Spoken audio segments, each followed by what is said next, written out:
Sino yung pinuno na yon? Ang may hawak ng budget, ang House Committee on Appropriations. Sino? Na walang iba, hindi itong party list representative na Zaldico. Naku po, patay tayo dyan. Zaldico daw.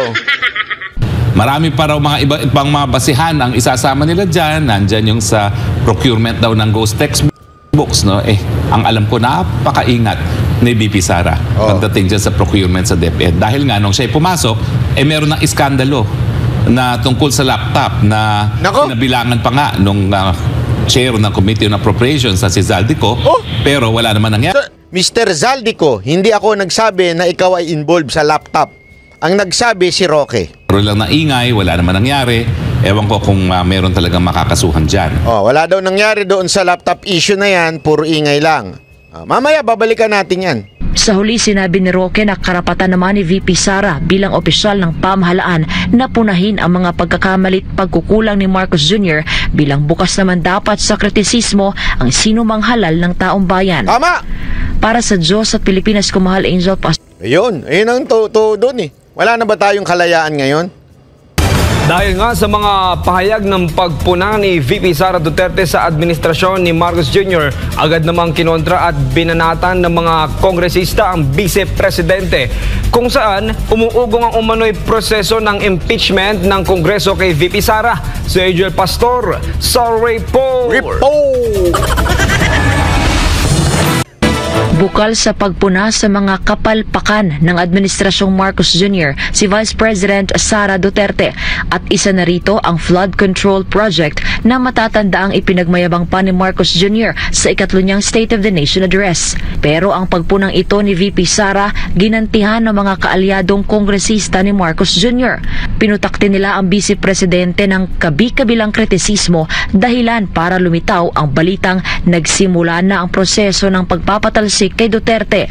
Sinabi ni Attorney Harry Roque, hindi malabong pumabor sa pagpapa-impeach kay VP Sara ang mayorya ng Kongreso na hawak ni Speaker Martin Romualdez. Kung mapapansin mo, talagang ang mga kongresista, although pare-parehong pinagsasalita ng kanilang PR, kung sino man yung PR nila, ay panay ang banat ngayon kay VP Sara para sanggain yung mga binatong mga paratang ni VP Sara. Mukhang sisimulan nila ang proseso ng impeachment kay VP Sara bilang ganti dito sa mga binigkas na salita ni VP Sara laban sa gobyerno. No?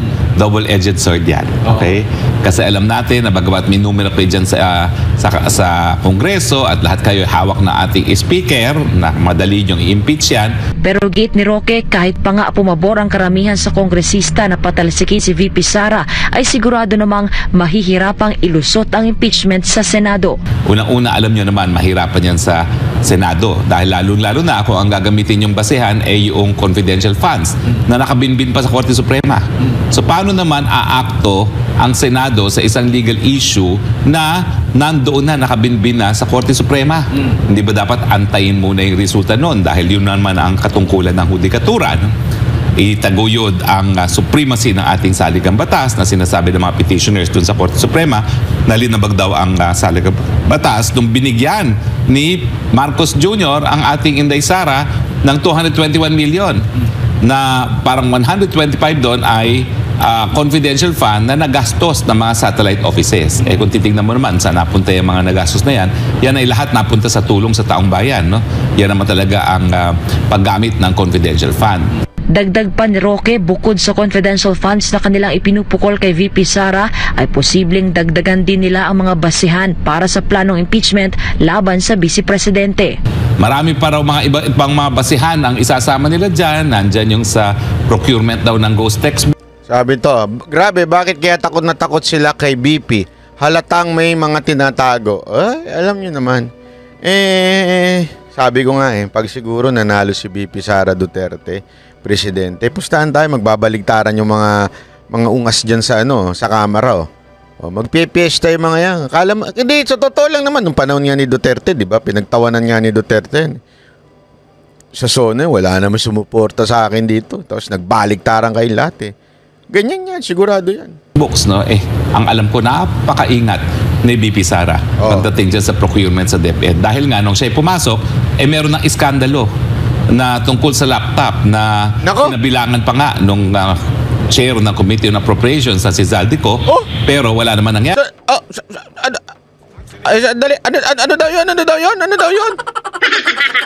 Ano daw? Ano daw? Naku. Baka madagdagan pa itong ano ko, Roque, ikaw nagsabi niyan, Ikaw nagsabi. Attorney Roque, ikaw nagsabi niyan. Ano daw yung sinabi niya? Linawin nga natin, ulitin natin. Paki-ulit nga. Parang may part doon na nabingi ako eh.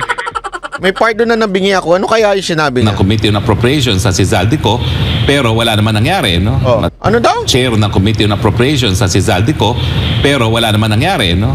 Grabe naman kayo, grabe naman. Kinasangkutan daw ni Zaldico, di umano, sabi ni Roque, Hindi ako. Zaldico, si Roque nagsabi, hindi ako, Linawin lang natin.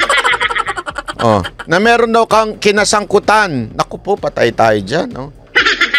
Sabi nga, kung may CDR King, may laptop King. Hindi ako nagsabi niyan, Yung mga tao dito. At saka, linawin lang ho natin, na wala po akong sinasabi na involved ka. Ang nagsabi niyan, si Roque. Si Roque.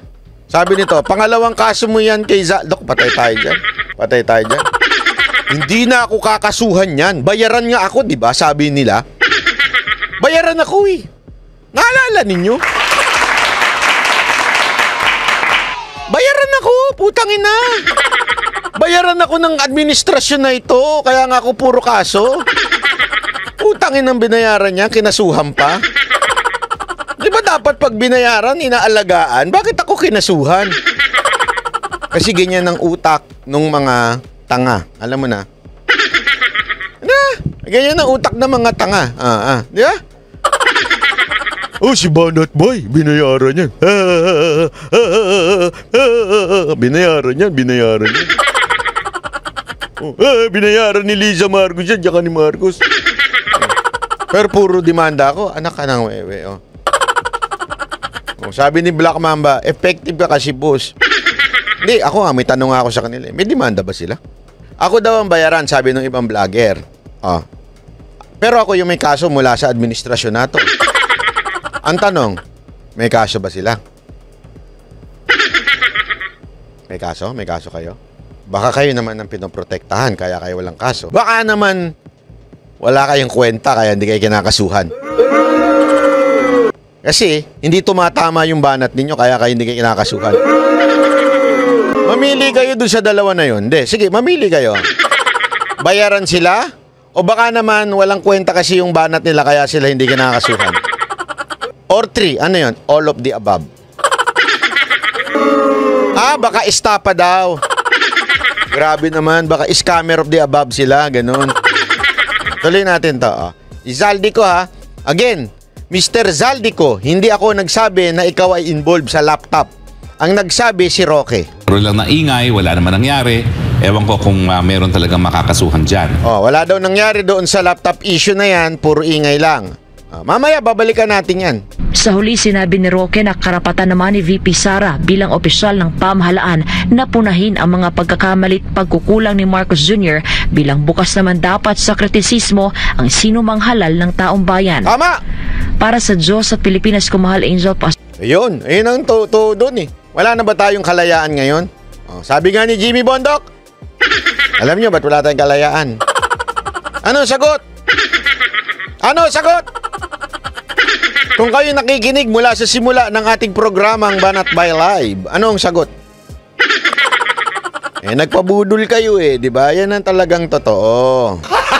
Gago! Okay, speaking of laptop. Pag-usapan nga natin ng kapiraso, ano ba kasi ang laptop na yan? Sino ba kasi nagpasimuno niyan? Si Banat Bay ba ang nagpasimuno niyang laptop na yan na kina-involve ni Zaldico di umano? O allegedly? Si Banat Bay ba? Tingnan natin. Alamin natin sa sasabihin nitong mama na to. Pinuno ng pinakamakapangyarihang komite sa Ano yun? Kamara de Representantes. Sino yon? Sino yung pinuno na yon? Ang may hawak ng budget Ng? ang House Committee on Appropriations. Sino? Na walang iba Kundi? kung hindi Si? itong party list representative Na? na Zaldico. Naku po, patay tayo dyan. Zaldi ko daw. Hindi ako nagsabi. Ulitin ko. Zaldi ko, ha? Open your eyes. Open your ears. Hindi ako ang nagsabi. Oh, para lang sa kalaman mo, ulitin natin. Sino ang nagsabi?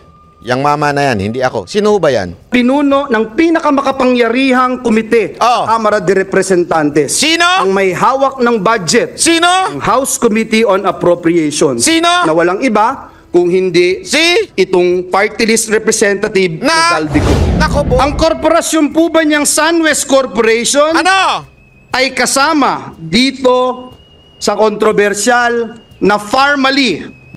Oh, tanong ni Villanueva. Tanong ni Villanueva, kasama daw ba ang kumpanya ni Zaldico sa Farmally? Tanong ni Villanueva yan, ha. Si Villanueva nagtanong, hindi ako, ha. Inuulit ko lang. Tanong ni Villanueva, kasama ba sa Farmally issue etong si Zaldico? Tanong ni Villanueva, sino sasagot? Hindi ako. Si Villanueva din ang sasagot. Villanueva, Senator, ano sagot mo? The answer is true. True. Ulitin natin, hindi po ako nagsabi niyan, Mr. Zaldico. Ang nagsabi po niyan, walang iba kung hindi si Villanueva. Okay? Pangalawang tanong, pasok, Senator Villanueva. Kasama din po ba Oh, ang kumpanya niya Na? dito po sa kontrobersyal na DepEd laptop scam? oh, kasama daw ba sa kumpanya ni Zaldico ang dito sa DepEd laptop scam? Ano sagot? Hindi uli ako ang magtatanong. Ha? Hindi din ako ang sasagot. Okay? Hindi ako ang sasagot, ha? Hindi ako. Oh, piniplay ko lang to. Sino sumagot? Ang sagot po, true. True. Napakadami pong BIR cases. Oh, true daw. Farmally, laptop.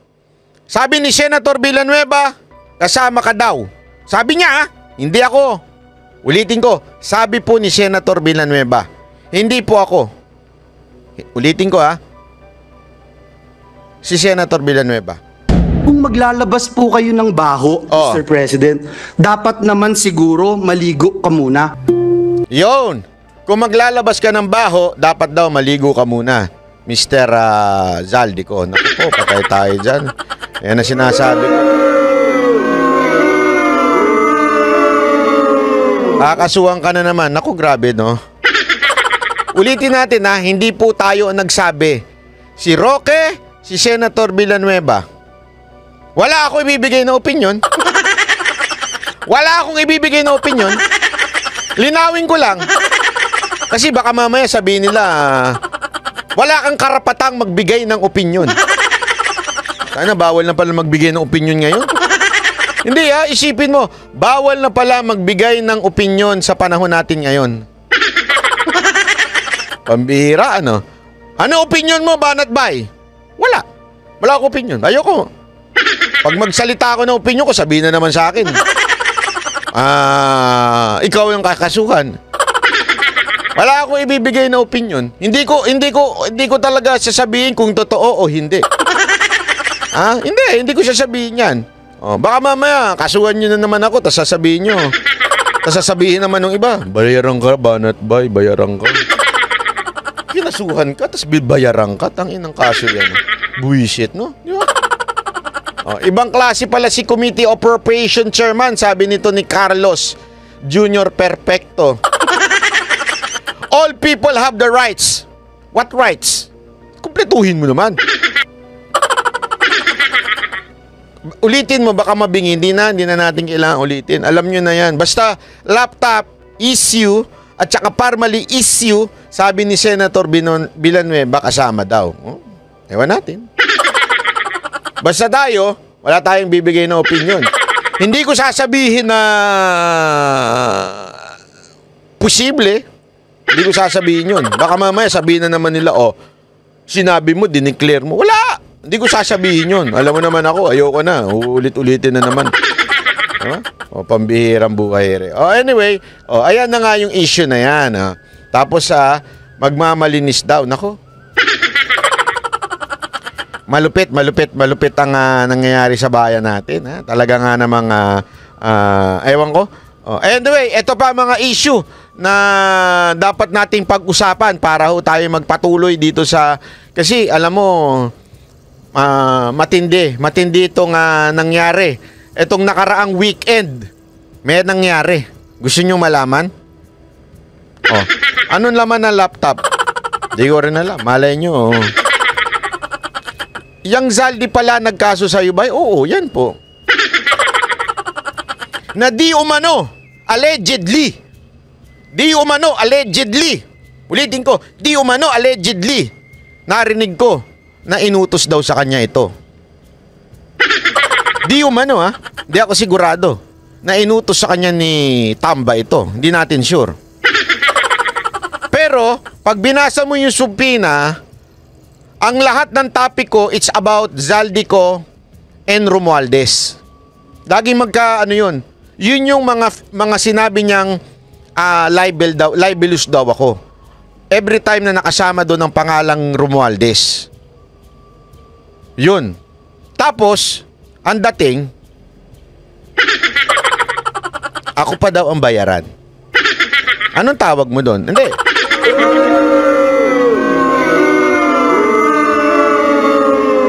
Ako ang nauubusan ng pera dahil sa demanda na yan. Walang biro.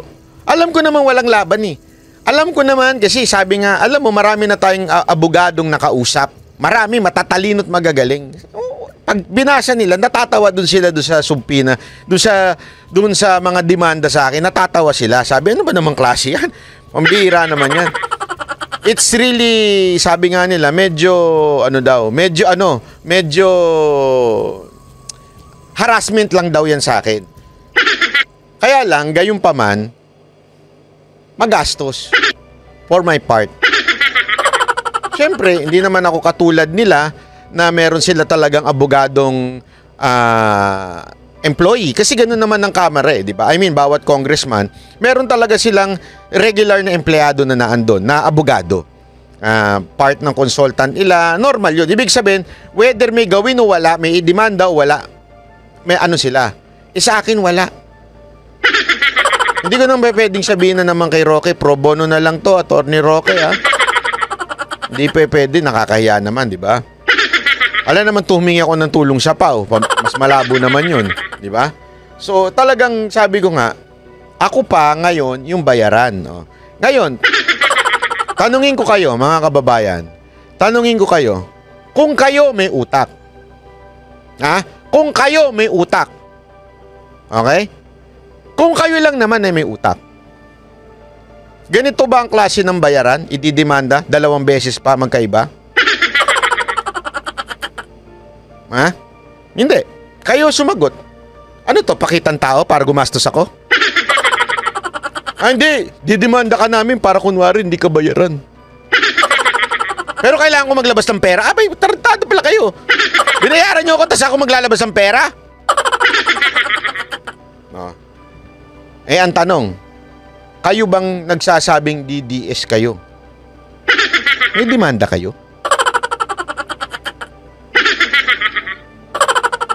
Ba't kaya hindi kayo idemanda? 2 lang yan. Bata nila kayo? O walang kwenta yung mga argumento ninyo? Ibig sabihin, your vlog is a joke. Hindi kayo dapat pansinin. Ano doon sa 2? Di ba? Tanong lang, ano doon sa 2? Ang sasarap, lalo na kinakain nyo ni Boss Dada, Sir Banat, kaya bayaran daw kayo. Alam mo, pambira, pambira. Huwag kasi kayo magjowa. Huwag din kayo mag-asawa. At higit sa lahat, huwag kayo magkabit. Tingnan nyo, may pera kayo. Hindi, walang biro. Subukan ninyong single. Sino dito mga OFW? Sinong OFW dito? Taas nyo nga yung kamay nyo. Kung kayo wala kayong tinutustos ang pamilya, Di ba mayaman kayo? Sigurado ako can afford kayo eh. Di ba? Imagine ninyo, wala kayong pamilya na pinapakain. Wala kayong pamilya binibigyan ng pera. Sigurado ako, makakabili kayo ng lahat ng gusto ninyo. Tama, mali? Di ba? Ako, wala. Sino pinalalamon ko? Sarili ko. O kaya may pangkain ako. I-try ninyo kasi, di ba? Kasi ang problema kasi sa inyo, yung mga vlogger lang na yun, ha? Ang problema sa inyo, kulang kayo sa aruga, kulang kayo sa pagmamahal. Pag walang nagmahal sa inyo, feeling ninyo kulang kayo. Di ba? Ako kasi, I have learned to live a life independent. I have learned to live a life na masaya kahit mag-isa. Actually, mas masaya nga pag nag-iisa eh. Pag may mga kasama ako, medyo lumulungkot ako eh. Pero pag mag-isa ako, mas sumasaya ako eh. Totoo. Kaya tuloy, meron tayong pangkain. Tama, mali. Di ba? Meron tayong pambili ng motor.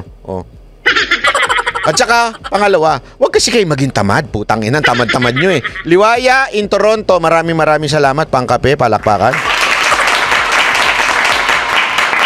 Yun lang, wag ko kasi kayo magtrabaho. Ang problema kasi sa inyo, nakaasa kayo sa pagbablog. Nakaasa kayo sa pagbablog eh, kaya kayo patay gutom eh. Kaya tuloy pinagkakakwarta nyo yung, pati yung kapahamakan ng ibang tao, pinagpeperahan ninyo. Magtrabaho kasi kayo, yun ang problema eh. Hindi, walang biro to ha. Marami kasi sa mga ibang vlogger dyan, ginawa ng gatasan yung pagbablog. Wala namang problema kung additional yan. Di ba? Marvin Galpo, maraming salamat ha. Thank you very much ha. Sabi, nademanda ba yung vlogger sa about sa Pulburon video? Ewan ko, hindi ko rin alam. Di ba? Magtrabaho kayo. Ang problema, ito, si Brother Stabile. Tangina, meron akong Mocha Girls eh. Meron akong pa Airbnb kaya may pera ako, putang ina. Kung makadepende lang ako dito sa pagbablog, abay talaga gagayahin ko kayo. Mang-scam ako ng OFW. Di ba kaya kayo nagkakapera eh? Nagpapaawa kayo sa mga OFW. Magkakapera ka talaga. Tama, mali. Order ka rin sa chemical. Hindi totoo. Alam mo, natutunan ko yan. Manood kasi kayo. Ito hindi to joke ha. Manood kayo ng mga vlog ni Chinkitan, ni Francis Kong. Pagdating sa pera, hindi dapat sa isang basket lang nanggagaling. Kailangan iba-iba yan. Kasi may mga pagkakataon titigil to, mahina ang kita dito. Dapat marami kayo. Higit sa lahat, invest on property. Tama si Mugen. Invest on property. Ang property hindi nagde-depreciate. Hindi bumababa ang presyo niyan. Paangat. Lahat ng investment sa buhay, madalas pabagsak. Halimbawa, investment mo restaurant, marami na nagsabi, restaurant, malulugi ka dyan. Lolokohin ka lang ng kitchen mo. Tandaan ninyo, ang tatay ko matagal na abogado ng isang malaking kumpanya. As in, Vice President siya for administration ng isang malaking kumpanya, real estate, hotel, airline. Kaya nga ang payo niya sa amin, kung hindi kayo hands-on, lolokohin lang kayo niyan. Babagsak yan negosyo nyo. Kaya nga ang payo niya sa akin, habang may lakas ka pa, mag-invest ka sa mga kondo, lupa. At yan ang ginawa ko. May mga investment tayo sa mga ganyan. Bahay, lupa, tapos benta. Bibilin mo ng mura, tapos bebenta mo. Doble ang kikitain mo. Yun ang dapat na negosyo. Hindi yung maging patay gutom kayo sa pagbablog. Ang problema, pinagkakitaan ninyo yung vlog eh. Wala namang problemang kumita sa vlog. Pero pag mukha ka ng pera at laging habol mo na lang pambablog, sigurado ako madadali ka. One way or another, you will compromise. Bakit? You will always, ang baba ng views ko. So, paano ka ngayon kukuha ng malaking views? Clickbait. Paano ka ngayon kukuha ng malaking views? Mag-aano ka ng mga peke, mga fake news. Kasi ganun ang tao eh. Ang tao madaling ma-clickbait eh. Ang tao madaling mauto. Uutuin nyo na lang eh. Ganito, invento ko. Yan. Oh. Di ba? O ngayon, dahil doon. Kaya kayo ngayon, mga patay gutom. Mali. O di kaya iiyak kayo sa live. O, papaawa kayo. Binubuli kami. Kawawa naman kami. Tapos ngayon, syempre, yung mga OFW na, oo nga, ang yayabang niya mga buleteros na yan. Ang yayabang niya. Ito na pera. Huwag mo nang padaan sa YouTube. Malalaman pa nila. Diretso mo na lang. Mali. Di ba? Ganun eh. Anyway, ito. Tuloy natin to Itong issue patungkol dito sa KOJC, ang tindi nito, alam mo?